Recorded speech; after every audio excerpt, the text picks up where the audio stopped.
Back, WNST Madness coverage brought to you by our friends at Cole Roofing around here. We had the wind blowing through. If you have a commercial roof, you might have some damage up there you don't know about. Give our friends at Cole Roofing a call. They remind you 'tis the season to get your roof looked at before the rains come. Also brought to you by the Maryland Jockey Club. Cure the winter blues this weekend at Laurel. And, of course, the entries now on the front of WNST.net, as well as in our morning newspaper each and every morning, and that delivers digitally, courtesy of our friends at Planet Fitness. This guy knows a lot about horse racing entries. He has been my friend for 3.5 decades now. From the Rogers Forge, Towson area, he has been stuck up there in Philadelphia because they come down here, they take all the good stuff, and they loaded him on a train up to Philadelphia 30 years ago where he wrote lots and lots of basketball and horse racing for the Philadelphia Daily News.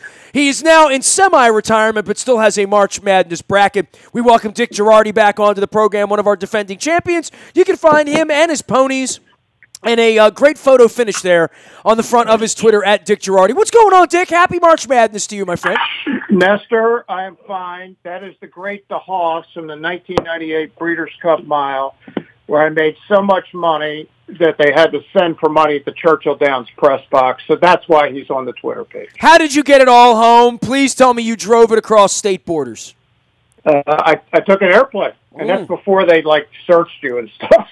It's pre-9/11. Yeah, I understand that yeah. you had $100 bills in every cavity at that point. But, 'tis the season for racing. And, look, I'll get to all that. I know you're going to give me the Derby winner and all that good stuff because we're, 6 weeks out on that, 5 weeks out on that at this point. But for the basketball side of things, first off, I saw an incredibly exciting day at the Palestra. My pal, Mike Buckdahl, was there with his son, who he went to the Super Bowl a few weeks ago. And I thought, man, you guys are having a good time up there. But he's a Temple guy, not a Penn guy. Said his wife's a Penn guy, or Penn girl, I should say. But the Palestra, I missed out again on another incredible event, and I'm calling to blame you publicly for this, Jerardi. You're blaming me publicly? You should have invited me, man. You told me next big thing at the Palestra, right? Yeah, I blew it. Sorry, pal. All right. Well, Villanova going to win this thing. I mean, I know that's your jam, right? Well, look, they got the easiest way to San Antonio, that's for sure. I mean, boy, the committee did that. They're looking around. I mean, if I were Virginia, I'd be asking for a redo. I mean, really? Or Kansas? I mean, Kansas has the possibility of Michigan State or Duke in the eights. Virginia has a chance of Kentucky or Arizona in the 16s. That's not right. Villanova doesn't have any teams remotely like that. Why is Villanova so popular with the committee here? And certainly got a bit of home cooking to go over to Pittsburgh and up to Boston, right? Well, that's they earn that.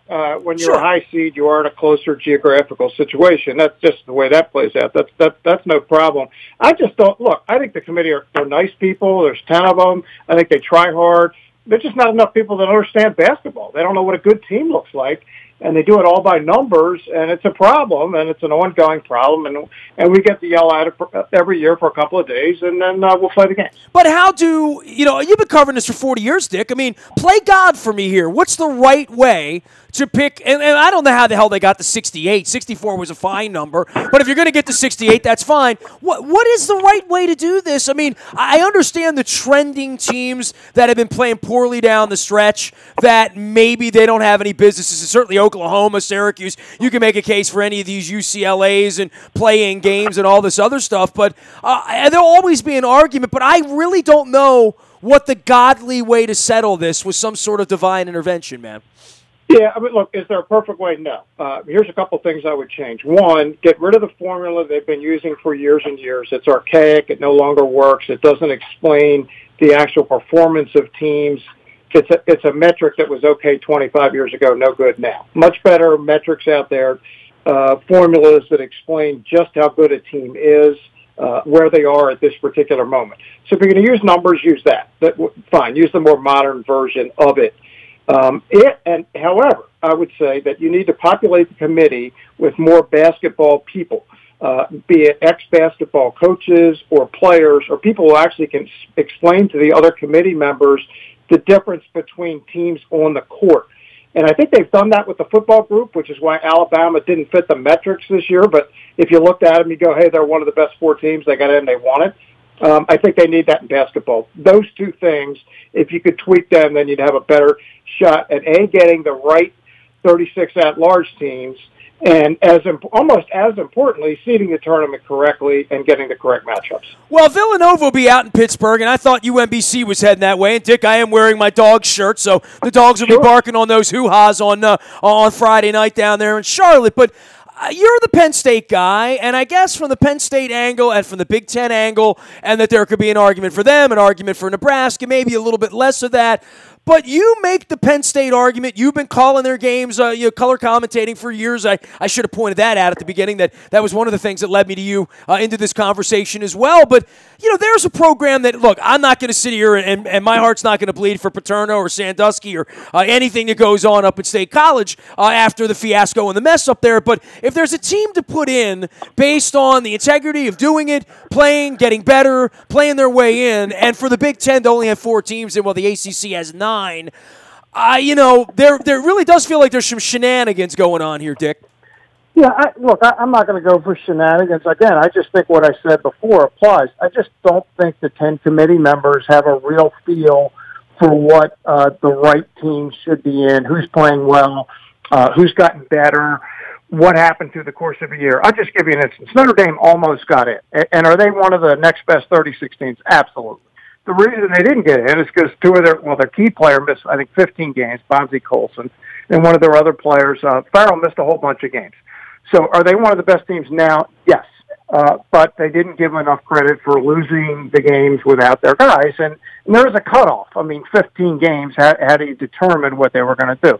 Penn State's case, their MVP of the team, a kid named Josh Reeves from Fairfax, missed 4 games right at the beginning of the Big Ten season. They lost 3 of them. Their big man, who's at worst the second best center in the Big Ten, was injured, missed the last 2 games in all the Big Ten tournament.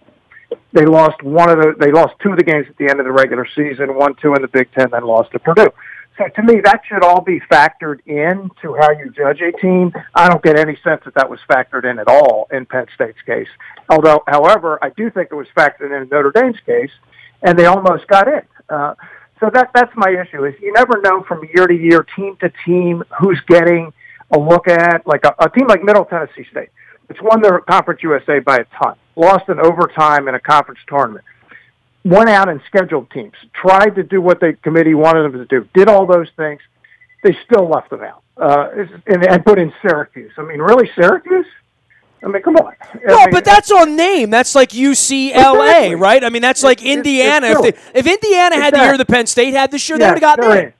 Great, no question. No question. I was talking about that with somebody today, and it's unfortunate. Look, and if it was football, and if it was Penn State versus Indiana, it would probably go the other way. But it's not the way it's supposed to be.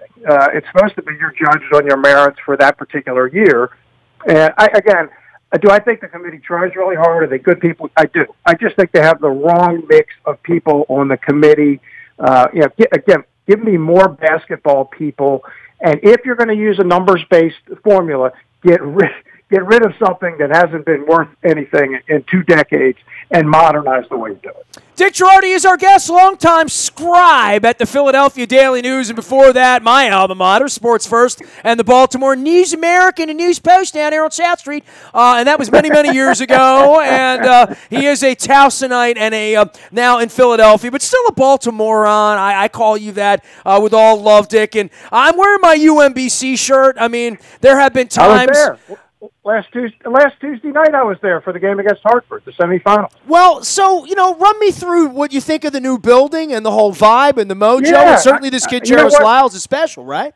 Yeah, Jairus Lyles is really good. What was interesting is I didn't realize they had a new building. I didn't know it had even opened. And I got there, and I said, whoa, where's the old place? And it was nice. I think they did a good job.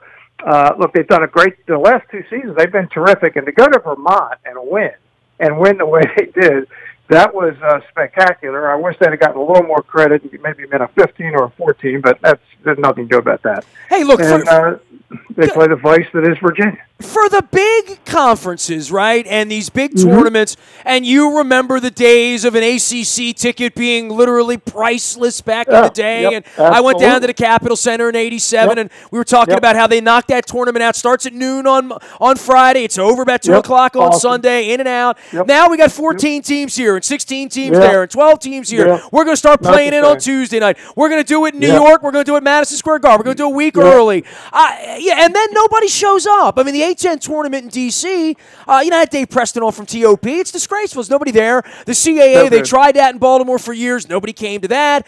And then there's the UMBC model in the America East where they had to go up to Vermont. There was a little bit of skin in the game. There was a little bit of a nut house up there. That's the way it's supposed to be. That's the way. It's more fun that way. I swear the Big Ten and these conferences would make a whole lot more money if they placed these games and put these kids on airplanes over the course of 10 days, I think. But, well, what do I know? But getting together for these conference tournaments where nobody shows up is stupid to me. Yeah, well, look, a conference like the America East, look, it's the only way to do it. And you want to give the team that won the regular season an advantage. The Vermont deserved the advantage. They had earned it. And then UMBC went up and beat them on their own court. The good news is Vermont at least will get a chance to play in the NIT. But it's interesting. I was up at the Garden last week for the Big Ten tournament, and nobody really knew how it was going to be received. Now, the Garden is just different, Nestor. It's not the Baltimore Arena or whatever they're calling it these days.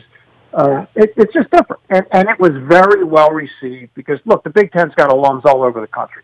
And they have a lot in New York. So when Michigan and Penn State and Michigan State are the semifinals, it was a great Saturday. So I don't have a problem with that. But the ACC in Brooklyn, I'm not sure about. The only reason the A-10 was in Washington is because the ACC knocked them out of Brooklyn for 2 years. They'd actually had a pretty good run in Brooklyn, but the ACC said, we want to be in Brooklyn. And that, I'm sure, was a Syracuse thing.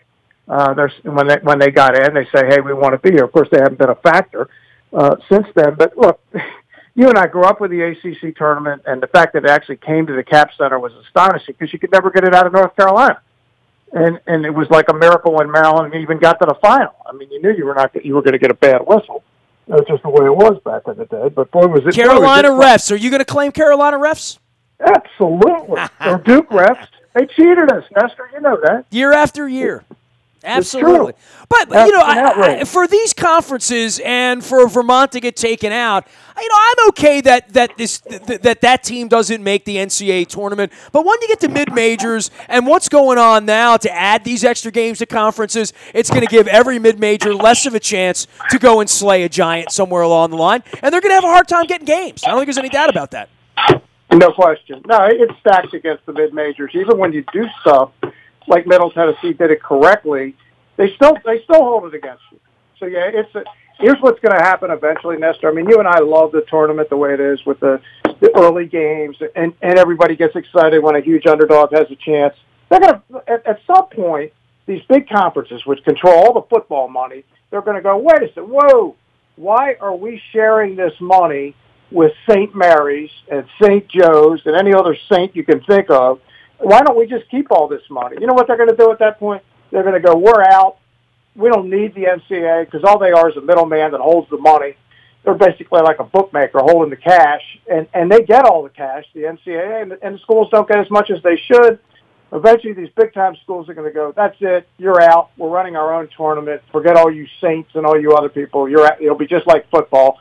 They'll control the whole thing, and then it'll be just like America. It'll be great. Well, the feds get involved here, right, with some of this, the AAU, all of this. The NCAA is obviously corrupt as hell. These kids are going to be dribbling all weekend, and everybody's making money except them. Except them. Right, which is, I mean, every year this happens, my jaw drops. I had Ed O'Bannon on earlier in the week. He wrote the court justice book that he's out promoting. I did 20 minutes with him, and, dude, I don't know that there's anybody else that's a cowboy like that, and obviously his career was over, but the whole notion that 4 teams could get to San Antonio or Alabama and Ohio State could wind up in the Fiesta Tito Bowl or whatever the hell it is, national championship, whatever they're calling it, and literally 120 kids would say, we're not going to go play this game, or if you had 50 kids down in San Antonio 3 weeks from now say, you know what?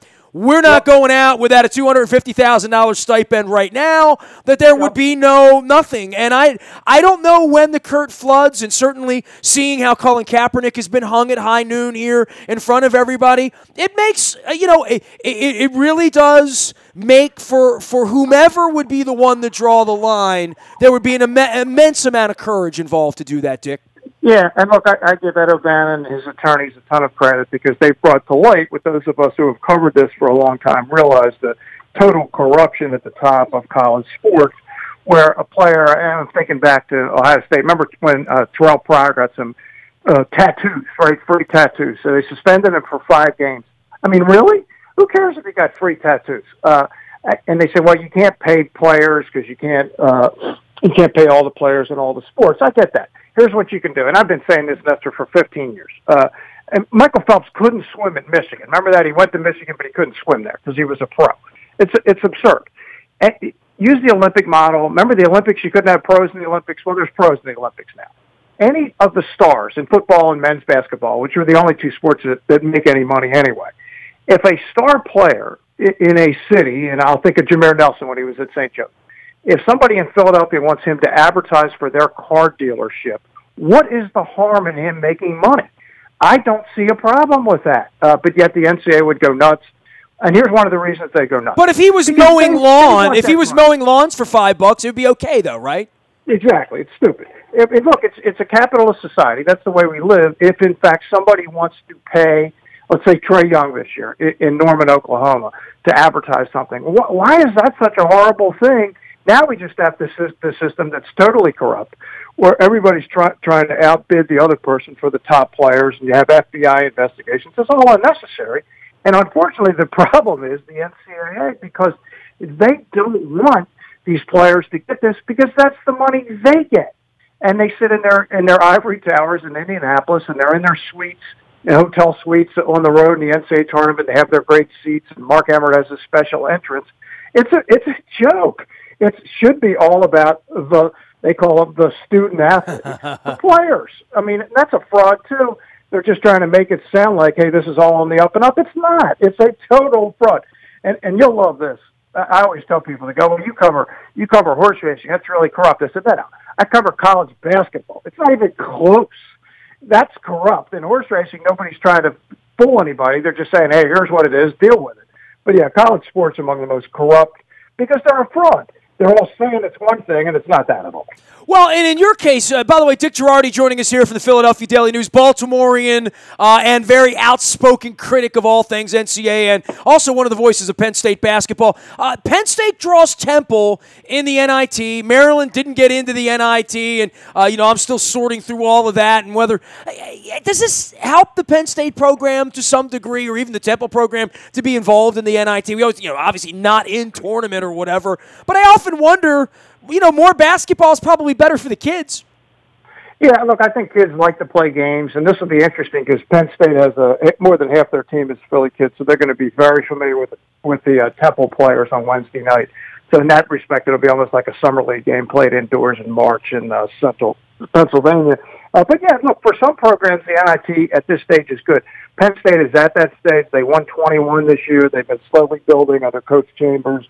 And they're the most talent probably they've had in the history of the program. They actually have people that the NBA is going to, they're at least on the radar, which does not happen often in that program. So from that standpoint, it's good news for them. That Temple, obviously, an old, classic, historically successful program. They're looking for a little more at this stage. But you know what? As you said, you get a chance to play more games. How is that bad?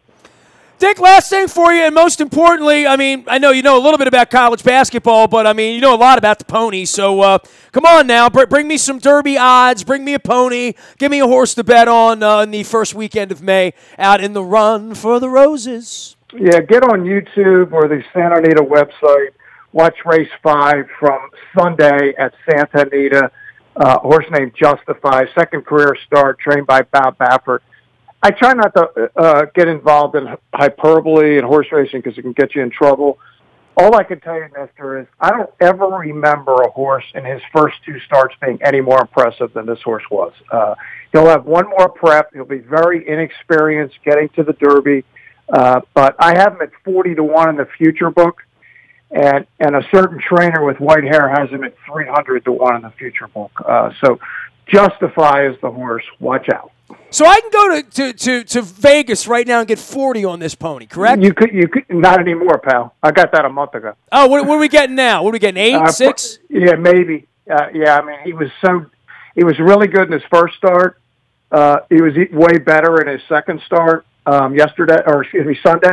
So yeah, I think probably he might be the favorite by now in the future book. So yeah, the time to get a big number, those days are over. I love that. Justify. Remember back in the old News American, we had a little button that said hyphenate and justify. Remember that? Yeah, I do. I never understood any of it, but yeah, I do remember. Well, that actually made the words like stop and go over to the next column like a typewriter. That was for all the people like Mike Marlowe who understood all that stuff. That was never me or you.